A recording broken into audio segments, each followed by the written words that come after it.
ఉంది అని సరే అది 60 రోజుల్లో పడొచ్చేమో ఆ నియోజకవర్గాల కన్నా న్యాయం చేయడానికి వెళ్ళి అసెంబ్లీలో మాట్లాడాల్సిన అవసరం ఉందా లేకపోతే ఆ హోదా ఇవ్వకపోతే రానంటారు హోదా అన్నది ప్రజలే మీకు ఇవ్వలేదు మేము ఎందుకు ఇస్తామని చెప్పి డైరెక్ట్గా సీఎం గారు మాట్లాడే పరిస్థితి సార్ వర్మ గారు ఇక్కడ హోదా అనేది ప్రజలే ఇవ్వలేదు ప్రజలు ఇవ్వాలి కదా అనేది ఇది దొంగ తిరుగుడు మాటలు తప్పించుకోవడానికి చెప్పే మాట అసలు ప్రతిపక్షం అంటే ఏంటండి ఏదైతే గెలిచిన పార్టీ ఉంటుందో గెలిచిన పార్టీ తర్వాత రెండో పార్టీగా అత్యధికంగా సీట్లు వచ్చినటువంటి పార్టీ ప్రతిపక్ష పార్టీ మా పార్టీ తర్వాత ఇంకో పార్టీకి 15 సీట్లు లేవే ఇంకో పార్టీకి నాకు 30 సీట్లు లేవే సరే జనసేన పార్టీకి 21 సీట్లు ఉన్నాయి వాళ్ళు కూటమిలో ప్రభుత్వంలో భాగస్వాములై ఉన్నారు వాళ్ళ కూటమిలో ప్రభుత్వంలో భాగస్వాములు అవ్వకుండా ఉంటే ఎస్ టేగన్ జనసేన పార్టీ ప్రతిపక్ష హోదా తీసుకోవచ్చు మీకు కాదనట్లా కానీ ఇక్కడ ఇది రాజ్యాంగబద్ధంగా ఏమైనా ఉందా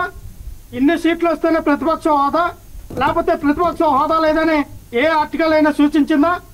ఏం మాట్లాడతారు సర్వ హక్కులు కూడా ఎవరైతే ఆ యొక్క అసెంబ్లీకి సంబంధించిన స్పీకర్ కానీ లోక్సభలో అయితే లోక్సభకు సంబంధించిన స్పీకర్ కానీ వాళ్ళకు అథారిటీ ఉంది వాళ్ళు ఇవ్వచ్చు వాళ్ళు తలుచుకుంటే వాళ్ళు ఖచ్చితంగా ఇగో మీకు ప్రతిపక్ష హోదాగా మేము ఇస్తారన్న గతంలో కూడా ఇచ్చారు గతంలో ఎన్టీ రామారావు గారు ఉన్నప్పుడు ఇందిరాగాంధీ గారు ఉన్నప్పుడు ఎంజీఆర్ గారు ఉన్నప్పుడు అలాగే తమిళనాడులో కూడా మనం చూసాం కరుణానిధి గారు ఉన్నప్పుడు ఇవన్నీ కూడా ఆ యొక్క కేబినెట్ హోదా కూడా ఇచ్చారు అంతేగాని ఇది ఇన్ని సీట్లు వస్తేనే 30 సీట్లు వస్తే ప్రతిపక్షం లేకపోతే ప్రతిపక్షం కాదని రూల్ ఏం లేదండి ఇక్కడ ఎందుకు దొంగ తిరుగుడు మాటలు సరే మీరైతే వెళ్ళరు అంతేనా ప్రతిపక్ష హోదా కాదు ప్రతిపక్ష హోదా కానీ ఇవ్వకపోతే మీరు వెళ్ళరు ప్రతిపక్ష హోదా ఇవ్వకపోతే మీరు వెళ్ళరు క్రిస్టల్ క్లియర్ అర్థమైందండి జగన్మోహన్ రెడ్డి గారు అసెంబ్లీలోకి వచ్చారు అనుకోండి ఆయన అడిగే ప్రశ్నలకి సమాధానం చెప్పలేరు వాళ్ళకి ఇచ్చిన టైం ఒక 5 నిమిషాలు సరే లక్ష్మణ్ ఒక విషయం చేస్తారు లక్ష్మణ్ మీరట ఆంధ్రప్రదేశ్ లో ఉన్నారా లేరా అని అడుగుతున్నారు అరుణ్ గారు కళ్ళు కనిపిస్తున్నాయా లేవా అని నేను పక్కా ఆంధ్రప్రదేశ్ లోనే ఉన్నాను విజయనగరం జిల్లా చీపురుపల్లి నియోజకవర్గం మెరకమూడదో అన్న మండలం విలేజ్ లో అక్కడే ఉన్నాను నేను ఎక్కడికి వెళ్ళలేదు నేను స్థానిక గ్రౌండ్ లో రియల్ గ్రౌండ్ రాజకీయాలు చేస్తూనే రాష్ట్ర రాజకీయాల్లో ప్రమేయం ఉంటది నేనేమో ఎక్కడ కూర్చొని మాట్లాడే వ్యక్తినే కాదు గ్రౌండ్ వర్క్ కూడా మేము చేస్తాము అది గమనించాలి సోదరి అర్ణా గారు నేనేమంటానంటే వర్మ గారు ఇక్కడ క్రిస్టల్ క్లియర్ అర్థమవుతుంది సార్ జగన్మోహన్ రెడ్డి గారు ఎవరు ఒక నెలకి 2 సార్లు ప్రెస్ మీట్లు పెట్టి 2 నుంచి 3 గంటల వరకు కూడా ప్రెస్ మీట్ లో ప్రతి పాయింట్ కూడా ఆర్థికంగా ఏ రకంగా అయితే వీళ్ళు ఎన్ని లక్షల కోట్ల అప్పులు చేశారు గతంలో మేము ఎన్ని లక్షల కోట్ల అప్పులు చేశాము ఎన్ని పథకాలు తీసుకొచ్చాము ఎన్ని పథకాలు ఇచ్చాము ఎంతమందికి ఉద్యోగాలు ఇచ్చాము ఎంతమందికి వీళ్ళు ఉద్యోగాలు ఇచ్చారు అప్పుడు జిఎస్ అంటే జీడిపి ఏంటి అనేది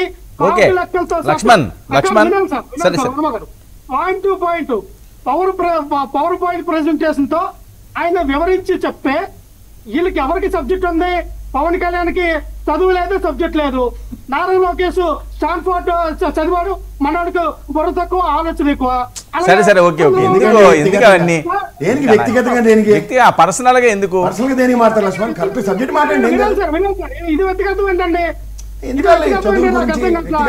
వ్యక్తిగతం ఎందుకండి సార్ ఇది వ్యక్తిగతంగా అర్థం ఏంటంటే మెదడులో గుర్తులేదని అర్థం ఆ పదం వినియోగించుకోకూడదా ఒకటే చెప్తాను సార్ ఇక్కడ క్రిస్టల్ క్లియర్ చెప్తాను సార్ ఇక్కడ టీడీపీ నుంచి వచ్చిన లక్ష్మణ్ గారు వాళ్ళకి విజ్ఞత లేదని మీ విజ్ఞత కోల్పోకండి మీరు సంయమనం పాటించి కరెక్ట్గా మాట్లాడండి ఏం పర్లే అంతేకాని వాళ్ళని తిడితే ఏదో అవుతుంది అనుకోండి ఆ ప్రలోభంలోకి వెళ్ళకండి అది మీరు తిట్టట్లేదు సార్ నేను అసలు వాళ్ళని తిట్టాలని ఉద్దేశం నాకు లేదు నేను తిట్టను కూడా నేనేమంటానంటే మా నాయకుడు పాయింట్ టు పాయింట్ వివరించినప్పుడు అది జగన్మోహన్ రెడ్డి గారు చేసేది తప్పు అసలు అవన్నీ కొత్త తప్పులు పచ్చి అబద్ధాలని చెప్పి చంద్రబాబు నాయుడు గారు అదే పవర్ పాయింట్ ప్రెజెంటేషన్ పెట్టి వివరించాలి కదా జగన్మోహన్ రెడ్డి గారు చెప్పినవన్నీ అబద్ధాలే ఇవి నిజం అని ఆయన వివరించాలి కదా ప్రజలకి అప్పుడు నమ్ముతారు కదా ఈ అధికార ప్రతినిధులను మాట్లాడాలి కదా కానీ ఎవరు దాని గురించి మాట్లాడరు జగన్మోహన్ రెడ్డి గారు అక్కడ ఏమైనా సెటైర్ వేస్తే జగన్మోహన్ రెడ్డి గారు ఏదైనా చిన్న నవ్వు నవ్వుతే జగన్మోహన్ రెడ్డి గారు ఒక డైలాగ్ చెప్తే అదే డిబేటు దాన్నే డిబేట్ గా తీస్తారు దాన్నే మాట్లాడతారు కానీ 2.5 గంటలు మాట్లాడేటువంటి సబ్జెక్ట్ పైన డిబేట్ ఉండదు అధికార ప్రతినిధి మాట్లాడు వాళ్ళ నాయకుడు మాట్లాడు మా పవన్ కళ్యాణ్ గారు అయితే అసలు ఆయన పార్టీ పెట్టి ఇప్పటి వరకు కూడా ఏ రోజు కూడా ఆయనకి కాదు కాదు మా పవన్ కాదండి కాదు మీరు ఇంకా జనసేనలో లేరు మా పవన్ కళ్యాణ్ అంటున్నారేంటి? తప్పేమని సార్, మా పవన్ కళ్యాణ్ గారు తప్పేమని సార్? మా పవన్ కళ్యాణ్ గారు, మా చంద్రబాబు నాయుడు గారు, మా నారా లోకేష్ గారు. ఎందుకంటే నారా లోకేష్ గారికి గుర్తు లేదంటే మీరు అంతలాగా ఇది వ్యక్తిగతం అన్నప్పుడు సార్ మా అన్నప్పుడు తప్పే ఉంది సార్. సరే సరే ఓకే ఓకే కాదు కాదు ఏంటి కొడాలి నాని గారు, వల్లభనేని వంశీ గారు వైసీపీని వదిలేస్తున్నారంటే నిజమా? ప్రచారం జరుగుతుంది సార్. వర్మ గారు, కొడాలి నాని గారు కానీ, వల్లభనేని వంశీ గారు కానీ, మీరు చెప్పింది వీళ్ళిద్దరే కాబట్టి వాళ్ళు మాత్రం ఎట్టి పరిస్థితుల్లో వైఎస్ఆర్ పార్టీని కానీ జగన్మోహన్ రెడ్డి గారు కానీ విడిచిపెట్టి వెళ్ళరు, ఆ పార్టీలకు రాజీనామా చేయరు. ఎందుకంటే వాళ్ళు చాలా స్ట్రైట్ ఫార్వర్డ్ గా ఒక నిబద్ధ నీతి నిజాయితీతో ఒక రాజకీయ ఒక నాయకుడిగా జగన్మోహన్ రెడ్డి గారిని నమ్మారు. ఆయన వెనకతలో మేము నడుస్తాము, ఆయనకి అండదండగా ఉంటామని వాళ్ళ రాజకీయాల్లోకి వచ్చారు. ఇప్పుడు కూడా అదే కొనసాగిస్తూ ఉన్నారు. ఎందుకంటే వల్లభనేని వంశీ గారిని దాదాపుగా 50-60 రోజులు జైల్లో పెట్టారు. ఆయన ఎందుకండి అంటే ఆ రోజున ఆయన సమాపణ కూడా చెప్పారు, ఆయన మాట్లాడిన మాటలు కూడా దేనికో, కానీ ఆయన మీద కక్ష తీర్చుకోవాలని కదా మీరు జైల్లో పెట్టారు. కొడాలని కూడా మీరు హింస పెట్టారు కదా. అంటే ఈ రోజున ఇదే వల్లభనేని వంశీ గారు కానీ, కొడాలని గారు కానీ మేము బయటకు వస్తాం, మేము రాజీనామా చేస్తాం, మేము టీడీపీలో జాయిన్ అవుతాం, మేము వైఎస్ఆర్ పార్టీకి వెళ్తాము, లేకపోతే ఇంకో పార్టీకి వెళ్తాము అని ఎక్కడ ప్రెస్ మీట్ పెట్టి చెప్పలేదే. ఇది ఉట్టి ప్రచారం తప్ప. కొడాలని గారు కానీ,